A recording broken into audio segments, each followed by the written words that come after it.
Jemaat Tuhan, marilah kita memasuki saat teduh.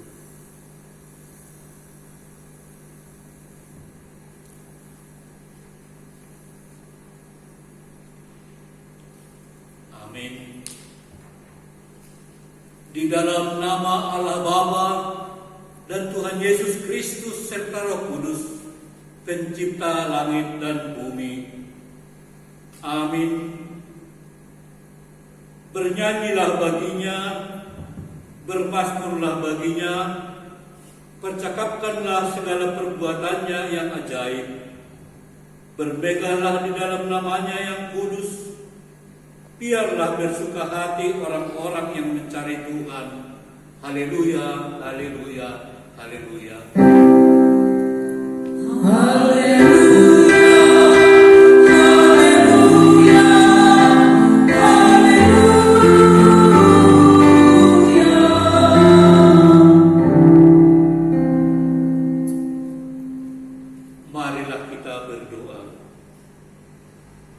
Ya Tuhan Allah Bapa pengasih, kami datang ke hadapan-Mu dengan hati yang bersyukur dan mulut yang penuh pujian. Sebab kasih karunia-Mu yang melimpah dan telah nyata di dalam pengorbanan Yesus Kristus yang menganugerahkan kepada kami keselamatan. Besar dan ajaib perbuatan tangan-Mu dan selalu baru, maka layaklah kami menaikkan kidung yang baru bagi-Mu. Ya Roh Kudus, pandulah kami dalam ibadah ini, sehingga layak menjadi pujian kemenangan kami bagi-Mu saja. Kiranya kami selalu diajari mengangkat pujian yang baru bagi-Mu selama hidup kami. Amin. Jemaat yang terkasih dalam nama Tuhan Yesus Kristus, walaupun kita tidak bisa beribadah bersama, tapi kita tetap semangat untuk memuji Tuhan. Mari kita bernyanyi dari Kidung Jemaat nomor 3, ayat yang pertama dan keempat.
Marilah kita berdoa untuk mengaku dan memohon keampunan dosa kita.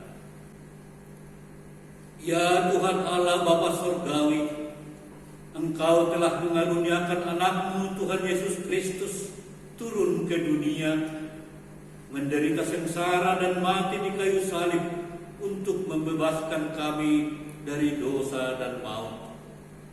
Pada hari yang ketiga Ia bangkit naik ke surga menjadi pembela bagi orang percaya. Ya Tuhan, betapa agung karya penyelamatanmu bagi dunia ini. Namun, kami sering kurang menyadari akan kasih-Mu yang sungguh luar biasa dan kurang menghayati makna pengorbanan Yesus Kristus. Semuanya itu dikarenakan keangkuhan kami, sehingga tidak menghargai kasih karunia-Mu, serta disebabkan kurangnya penghayatan kami akan firman-Mu. Kini kami sujud di hadapan-Mu, ya Tuhan, mengaku dosa-dosa kami. Ampunilah kami.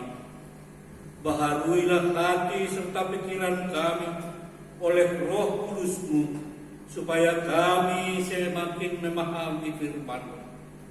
Ajarlah kami untuk mengucap syukur atas perbuatan serta kebaikan-Mu dalam kehidupan kami sehari-hari.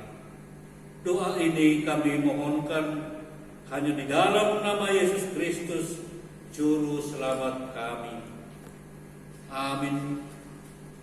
Kita mendengarkan firman Tuhan yang menjanjikan keampunan dosa. Sebab di dalam dunia dan di dalam Dia, oleh darahnya kita beroleh penebusan, yaitu pengampunan dosa menurut kekayaan kasih karunia-Nya yang dilimpahkannya kepada kita dalam segala hikmat dengan pengertian kemuliaan bagi Allah di tempat yang maha tinggi. Amin. Selalu berharap kepada Tuhan dan bersyukur kepadanya, itulah yang harus kita lakukan. Kembali kita memuji Tuhan dari Kidung Jemaat nomor 388 ayat 1 dan 3.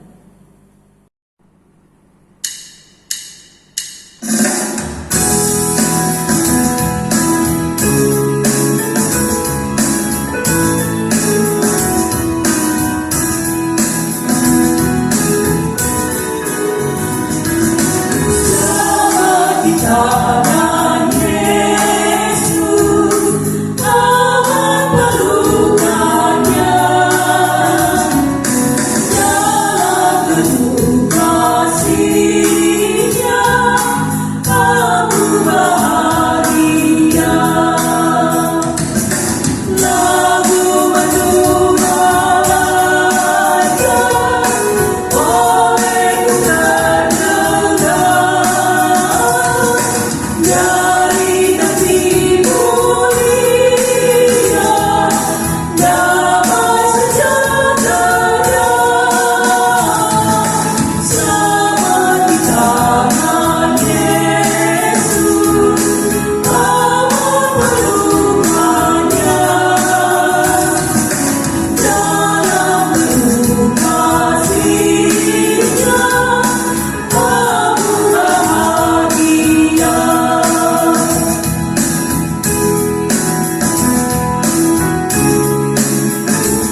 marilah kita bersama-sama mengikrarkan pengakuan iman kita, bersama-sama dengan orang percaya di segala tempat, di sepanjang zaman dan masa.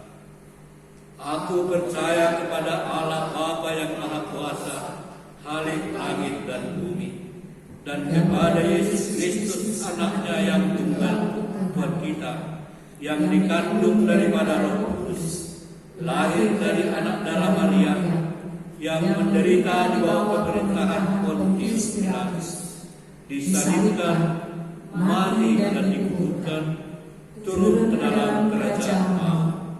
Pada hari yang ketiga bangkit pula dari antara orang mati, naik ke surga, duduk di sebelah kanan Allah Bapa yang Maha Kuasa, dan akan datang dari sana untuk menghakimi orang yang hidup dan yang mati. Aku percaya kepada Roh Kudus, gereja yang kudus dan am, persekutuan orang kudus, pengampunan dosa, kebangkitan daging, dan hidup yang kekal. Amin. Jemaat yang terkasih dalam nama Tuhan kita Yesus Kristus, marilah kita mendengarkan persembahan vokal grup dari seksi wanita.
sebagai pedoman untuk kita dalam menjalani hidup kita.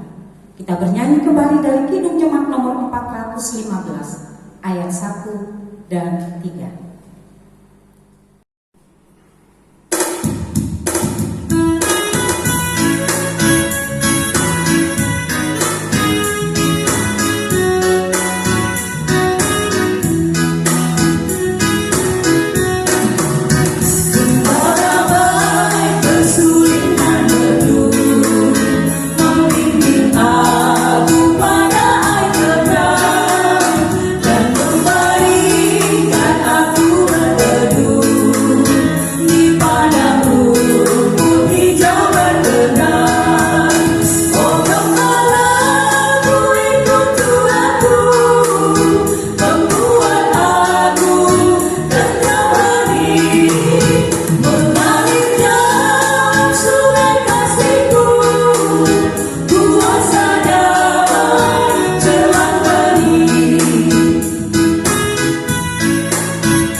Mari kita bersatu di dalam doa. Tuhan Yesus yang menjadi gembala di dalam kehidupan kami sungguh bersyukur karena atas gembala Tuhan rela hingga mencurahkan darah kudus-Mu untuk memenangkan kehidupan kami atas segala persoalan-persoalan yang sedang terjadi. Ketika itu terjadi di Jemaat Wahyu, melalui wahyu yang Tuhan berikan kepada jemaat mula-mula, maka saat ini juga wahyu itu juga akan menjadi suatu kekuatan bagi kami, sehingga Tuhan sebagai gembala yang telah mencurahkan darah kudus-Mu senantiasa jadi kekuatan yang baru bagi kami. Itulah yang menjadi motivasi dan itulah yang menjadi semangat di dalam kehidupan kami, dan itu juga adalah firman-Mu yang kami sambut pada saat ini. Amin. Jemaat Tuhan yang terkasih, minggu ini kita masuki minggu kantate, yaitu artinya bernyanyi, dan firman Tuhan disampaikan bagi kita dari kitab Wahyu pasal 12 ayatnya yang ke-10 sampai dengan ayatnya yang ke-12. Baik, kita buka Alkitab kita dan saya akan membacakan untuk kita semua. Wahyu 12 ayat 10 sampai dengan ayat 12, demikian firman Tuhan. Nyanyian kemenangan. Dan aku mendengar suara nyaring di sorga berkata, sekarang telah tiba keselamatan dan kuasa dan pemerintahan Allah kita dan kekuasaan Dia yang diurapinya, karena telah dilemparkan ke bawah pendakwa saudara-saudara kita yang mendakwa mereka siang dan malam di hadapan Allah kita. Dan mereka mengalahkan Dia oleh darah anak domba dan oleh perkataan kesaksian mereka, karena mereka tidak mengasihi nyawa mereka sampai ke dalam maut. Karena itu bersukacitalah, hai sorga dan hai kamu sekalian yang diam di dalamnya. Celakalah kamu, hai bumi dan laut, karena iblis telah turun kepadamu dalam geramnya yang dahsyat, karena ia tahu bahwa waktunya sudah singkat. Demikian firman Tuhan. Saudara-saudara yang dikasihi Tuhan kita Yesus Kristus, berbicara tentang kitab Wahyu adalah sesuatu yang mengingatkan memori kita bahwa di sana ada kekejaman-kekejaman yang dilakukan oleh seorang kaisar yang bernama Domitianus. Dan kekaisaran Domitianus pada waktu itu sangat-sangat kejam untuk menganiaya dari segi kekristenan, termasuk dari segi imannya. Kalau tadi kita mengikrarkan aku percaya kepada Allah Bapa, Tuhan Yesus dan Roh Kudus, tapi pada zaman Domitianus dia membuat suatu dogma harus menyatakan aku percaya kepada Kaisar Domitianus. Bagi yang tidak mau mengikutinya, maka orang-orang Kristen pada saat itu akan dianiaya dan dibuang. Itulah sekelumit kekejaman yang dilakukan oleh Kaisar Domitianus pada saat itu. Dan salah satu murid Tuhan Yesus yang bernama Yohanes menentang tentang situasi kondisi yang terjadi. Maka akibat tentangannya, maka Yohanes dibuang ke sebuah pulau Patmos, pulau yang sangat kecil yang menjadikan dia terasing. Tapi saudara-saudara yang kekasih, ketika Yohanes dibuang di pulau Patmos, Allah hadir melalui wahyu. Allah menjumpai Yohanes yang sedang terbuang untuk menyatakan bahwa begitu berat dan luar biasa pergumulan, tapi Kristus sudah menang. Tapi Kristus akan memenangkan pergumulan yang dialaminya. Kalau khusus kita baca dengan teks kita, kalau kita mau membaca sedikit ke depannya, bahwa disebut di sana di awal pasal 12 perempuan dan naga, ada beberapa simbol yang sangat luar biasa di dalam kitab Wahyu. Naga itu adalah sumber segala kejahatan. Naga itu adalah simbol iblis, tetapi perempuan itu adalah mewakili umat-umat percaya atau umat-umat gereja. Ingat bahwa sebagai orang Kristen dia juga disebut mempelai wanita daripada kerajaan surga, yang suatu saat bahwa mempelai pria akan datang menjemputnya untuk menikmati kebahagiaan surgawi.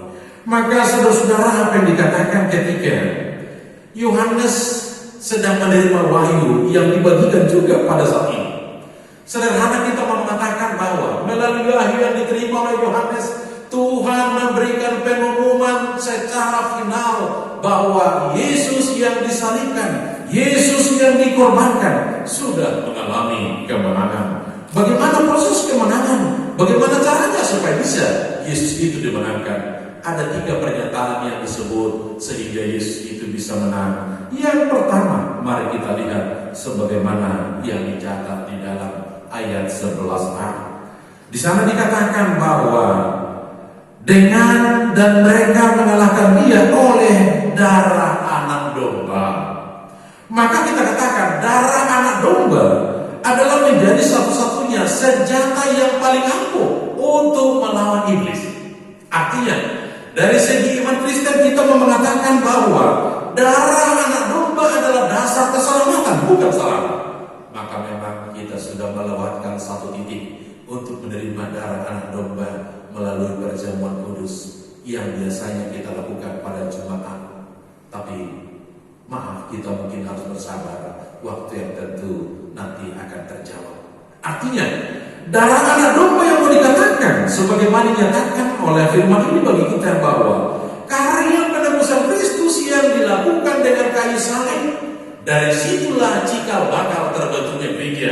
Dengan adanya salib dia dikuburkan, tapi dia bangkit naik ke surga, dan kita menanti dia akan datang kembali, yaitu pada hari Pentakosta. Dan ini juga sekaligus mengatakan bahwa di dalam darah anak domba dia mengandung ada 4 unsur yang harus kita alami di tengah-tengah kehidupan ini. Apa itu? Yang pertama, dengan darah anak domba kita mengalami yang namanya soteria.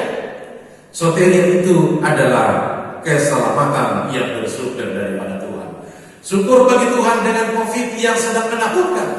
Katakan haleluya, puji Tuhan, kita masih selamat, bisa bernyanyi, bisa mendengar firman Tuhan. Yang kedua, dengan darah anak domba ada kekuatan yang sangat luar biasa. Itu yang disebut dengan dunamis.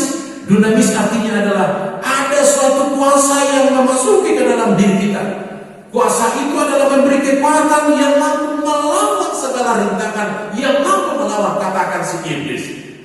Maka sesungguhnya setiap orang percaya dia sudah diberikan wewenang, dia sudah diberikan kuasa mau melawan iblis yang bagaimana sekalipun, termasuk melawan COVID-19.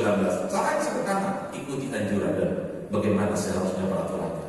Dan yang ketiga, bahwa dengan anak darah domba sekaligus juga melegitimasi yang namanya Basilia.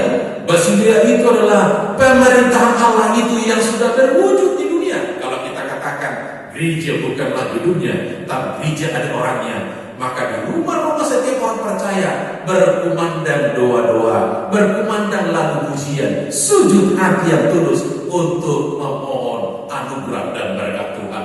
Dan yang keempat, dengan anak-anak domba ada yang disebut dengan exousia. Exousia itu adalah kekuasaan yang diberikan kepada pribadi masing-masing. Jadi kita semua sudah menerima yang namanya exousia. Jadi darah anak domba itu tidak tercurah hanya begitu saja. Jadi kalau dengan darah anak domba, Yesus mengatakan, ampunilah Bapa, karena mereka tidak tahu apa yang mereka perbuat.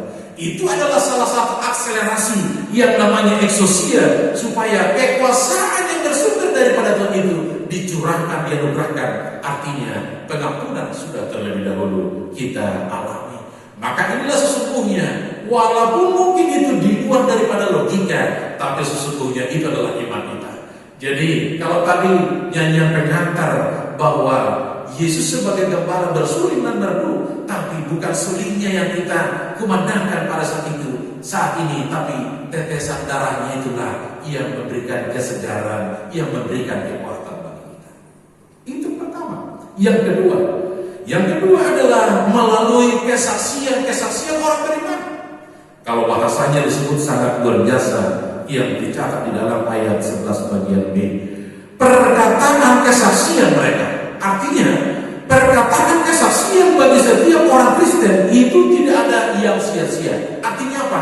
Aktivitas di dalam keseharian kita, baik melalui perkataan, baik melalui tindakan, atau apapun yang kita pikirkan, semua itu adalah terapan, semua itu adalah bentuk untuk mau menghadirkan tanda-tanda kerajaan Allah dimanapun kita berada, walaupun apa yang kita lakukan, baik di rumah, baik di tempat tugas, atau di mana saja. Artinya ketika kita memberi kesaksian tentang curahan darah anak domba, maka godaan si iblis semakin berputus, semakin berakhir. Akhirnya perjalanan kita semakin leluasa. Dan yang ketiga, dituntut adalah sikap iman. Sikap iman kalau dikatakan ini sangat luar biasa. Karena apa?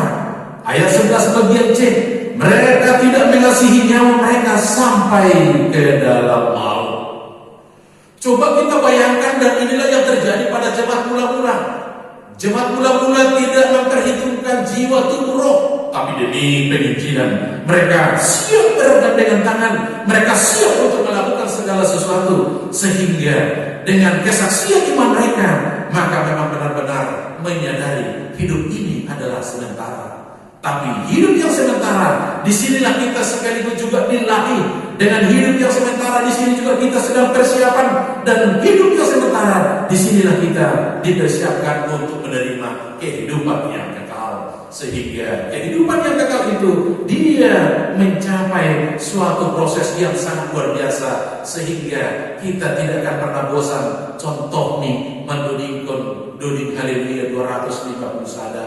Sonando hurhu ibain Yesus in burimpe utaro itu burimpe utaro halani haburito ai menundukkan kepala kita untuk semakin sujud. Haburito di harta bukan mengatakan Tuhan lupa, tapi justru di situ kita diarahkan untuk semakin melihat tetesan darah anak domba. Jangan 80 uban hingga hagaro Bapak Inang age nama poso, mungkin juga anak-anak kami sekolah minggu. Apa yang harus kita renungkan dengan darah anak domba yang tercurah di Kalvari?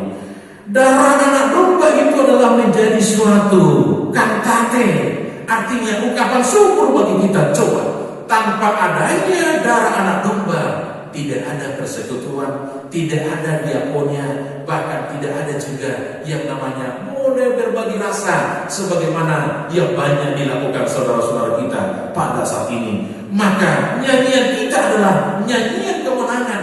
Kemenangan kita adalah bukan karena power yang kita miliki, tapi nyanyian kemenangan yang kita lakukan karena sesungguhnya tetesan darah anak domba sudah meliputi kehidupan kita kapanpun dan dimanapun, baik siang baik malam. Artinya jangan pernah ragu, jangan pernah takut. Dengan tetesan darah domba akan senantiasa membimbing, menuntun sehingga kita tiba ke air yang tenang sebagaimana yang dipersiapkan oleh Tuhan bagi kita. Amin. Kita berdoa. Bapa di dalam sorga, kami bersyukur buat firman-Mu yang mengingatkan kami bahwa dengan darah anak domba, yaitu darah Tuhan kami Yesus, yang menjadi tebusan bagi kami, yang memenangkan kami, yang mengangkat kami, sehingga kami boleh dipulihkan dengan semangat yang sedang redup, tapi dengan darah anak domba, maka pada hari ini kami semakin dibangkitkan kembali untuk boleh memuji dan memuliakan Tuhan, karena sesungguhnya Tuhan sudah memenangkan kami. Ajar kami Bapa untuk boleh senantiasa sujud, untuk memahami arti dan rahasia kehidupan yang terkadang kami terbatas untuk memahaminya. Maka saat ini kami serahkan seluruh jemaat Tuhan yang ada di GKP Palangkaraya, anak-anak kami yang bersekolah, yang bekerja, yang jauh dan yang dekat dari kami. Kiranya dengan tetesan darah Kudus-Mu juga menaungi dan menjaga mereka dengan kondisi yang sedang kami alami. Begitu juga dengan Bapak Ina, Nama Poso, keluarga demi keluarga, kami serahkan ke dalam tangan Tuhan. Biarlah Tuhan yang senantiasa membimbing dan menuntun untuk boleh kami dikuatkan dan dimenangkan, untuk mengalami rasa jenuh, untuk mengalami bosan ketika kami disuruh harus tinggal di rumah. Begitu juga dengan saudara-saudara kami yang masih di dalam perawatan. Kiranya dengan tetesan darah anak domba yang kudus di Kalvari memulihkan semangat mereka. Bapak Samad J. Damani, Bapak Sinto J. Sinago Samuel, Opung Janara Buru, dan terkhusus kepada anak kami Damai Damani. Kiranya Tuhan juga yang memberikan kekuatan untuk menerima kenyataan kalau ini paling pahit dirasakan di dalam kehidupan ini. Biarlah cinta kasih-Mu senantiasa membaharui semangat dia. Terima kasih Bapak, kami serahkan seluruh rencana-rencana gereja-Mu, kalaupun dengan rencana yang sangat terbatas, tapi biarlah dengan warga gereja-Mu, dengan seluruh jemaat Tuhan, Tuhanlah yang menuntun dan membimbing kami. Inilah doa yang kami serahkan di dalam nama Yesus, Juru Selamat kami. Amin. Jemaat Tuhan yang terkasih, sebelum kita mengumpulkan persembahan, marilah kita mendengarkan firman Tuhan yang menjadi dasar bagi kita untuk memberikan persembahan yang tertulis di dalam Keluaran 35 ayatnya yang kelima. Ambillah bagi Tuhan persembahan yang khusus dari barang kepunyaan-Mu. Setiap orang yang terdorong hatinya harus membawanya sebagai persembahan khusus kepada Tuhan, emas, perak, tembaga. Sekarang marilah kita kumpulkan persembahan kita.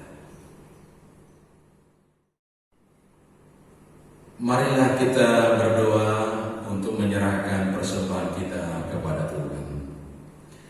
Ya Tuhan Allah, pemilik segenap kehidupan kami bersyukur kepada-Mu atas pemeliharaan, tuntunan dan penyertaan-Mu. Engkau memberikan makanan, pakaian dan segala kebutuhan hidup kami. Sebagai ucapan syukur kami datang membawa persembahan yang sesungguhnya berasal daripada-Mu. Kiranya Engkau menguduskan dan memberkatinya agar menjadi persembahan yang harum dan kudus untuk kemuliaan nama-Mu.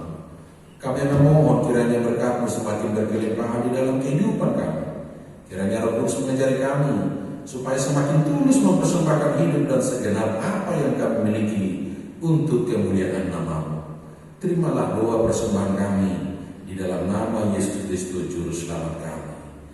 Amin. Hujan berkat kan tercurah, itulah janji kudus. Hujan berkat tercurah, itulah janji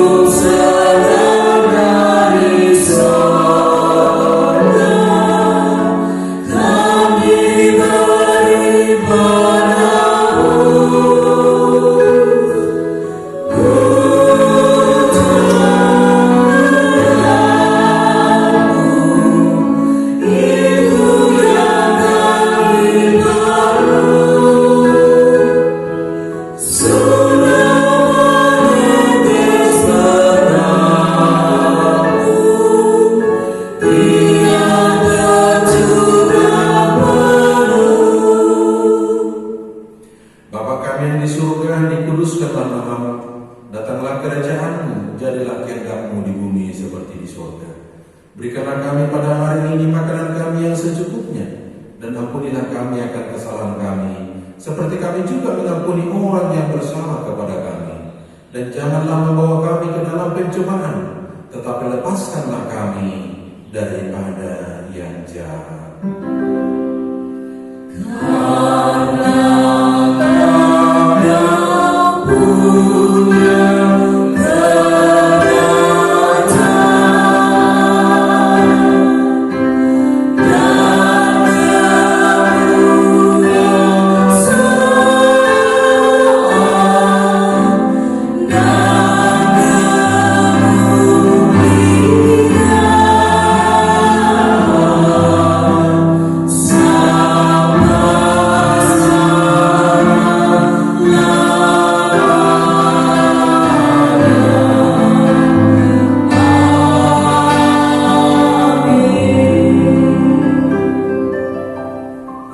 Jemaat yang dikasihi Tuhan, terimalah berkat yang datangnya dari Tuhan Allah kita.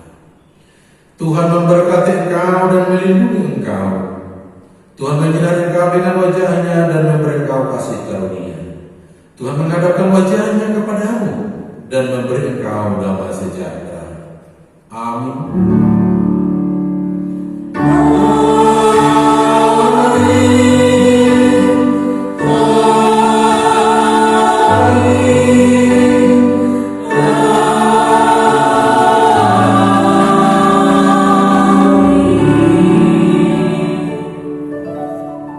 Shalom untuk kita semua.